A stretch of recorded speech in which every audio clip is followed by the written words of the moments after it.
ಸೌಂದರ್ಯ ಸಂಪತ್ತು, ಕವಿಗಳು, ರಾಷ್ಟ್ರ ಕವಿಗಳು, ದಾಸ ಪರಂಪರೆ ಎಲ್ಲವೂ ಅದರಲ್ಲಿ ಇದೆ. ಹಾಗಾಗಿ ಹೊಸದಾಗಿ ನಾನು ಏನು ಹೇಳಲ್ಲ. ನಾನು ನನ್ನ ಅಭಿಪ್ರಾಯ ಮಾತ್ರ ಎರಡೆರಡು ಮಾತಲ್ಲಿ ಮುಗಿಸ್ತೀನಿ. ಯಾಕೆಂದರೆ ಇವರೆಲ್ಲರೂ ಮಾತಾಡೋರಿದ್ದಾರೆ.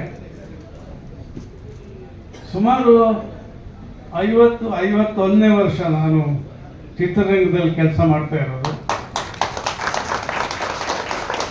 ಸುಮಾರು 600ರಿಂದ 700 ಸಿನಿಮಾ ಮಾಡಿರ್ಬೋದು, ಲೆಕ್ಕ ಇಟ್ಟಿಲ್ಲ. ಮುಂಚೆ ಎಲ್ಲ ರೆಕಾರ್ಡ್ ಇಡ್ತಿದ್ದೆ. ಆಮೇಲೆ ದಿನ ಬೆಳಗಾದ್ರೆ ಅದೇ ತಾನೇ ಅಂತ ಏನು ರೆಕಾರ್ಡ್ ಅಂತ ಏನು ಇಟ್ಟಿಲ್ಲ. ಆಮೇಲೆ ನಾಯಕ ನಟರಾದರೆ ಮಾತ್ರ ರೆಕಾರ್ಡ್ ಎಲ್ಲ ಇರುತ್ತೆ. ನಾವೆಲ್ಲ ಪೋಷಕ ಪಾತ್ರ, ಕಾಮಿಡಿ ಪಾತ್ರ ಅದು ಇದು ಮಾಡೋದ್ರಿಂದ ಆ ರೆಕಾರ್ಡ್ಗಳು ಏನೂ ಇಲ್ಲ.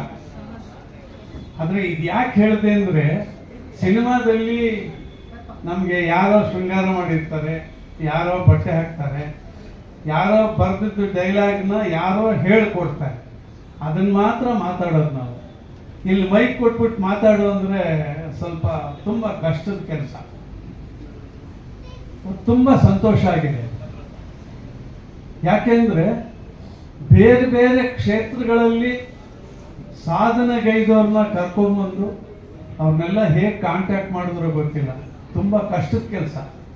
ಕಪ್ಪಿನ ತಕ್ಕಡಿಲಿ ಹಾಕಿದಾಗೆ ಅವ್ರು ಸಿಕ್ಕಿದ್ರೆ ಇವ್ರು ಸಿಕ್ಕಲ್ಲ, ಇವ್ರು ಸಿಕ್ಕಿದ್ರೆ ಅವ್ರು ಸಿಕ್ಕಲ್ಲ ಅಂತ. ಅದು ಆ ಸಂಘಟನೆ ಶಕ್ತಿ ಮುತ್ತಿನ ಮಠದವ್ರಿಗಿದೆ. ಹಾಗಾಗಿ ಇದು ಸಾಧ್ಯ ಆಗಿದೆ.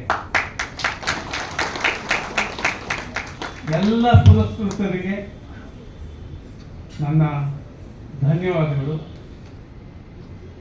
ಯಾಕೆಂದರೆ ಈ ಸಾಧನೆ ಮಾಡ್ತಾ ಇದ್ರೆ ಅದರ ಪಾಡಿಗದು ಅದು ಒಂದು ಪರಿಮಳ ಪ್ರಸರಿಸುತ್ತಲ್ಲ, ಆ ರೀತಿ ಹಂಚುತ್ತೆ. ಇಲ್ಲದೇ ಇದ್ರೆ ಕರಾವಳಿಲಿ ಕೆಲಸ ಮಾಡ್ತಿದ್ದವ್ರನ್ನ ಹುಡುಕಿ ಕರ್ಕೊಂಡ್ಬಂದಿದ್ದೀರಾ ಅಂದರೆ ಅವ್ರು ಮಾಡಿದ ಕೆಲಸದ ಆ ಘಮ ಇಲ್ಲಿವರೆಗೂ ಬಂದಿದೆ.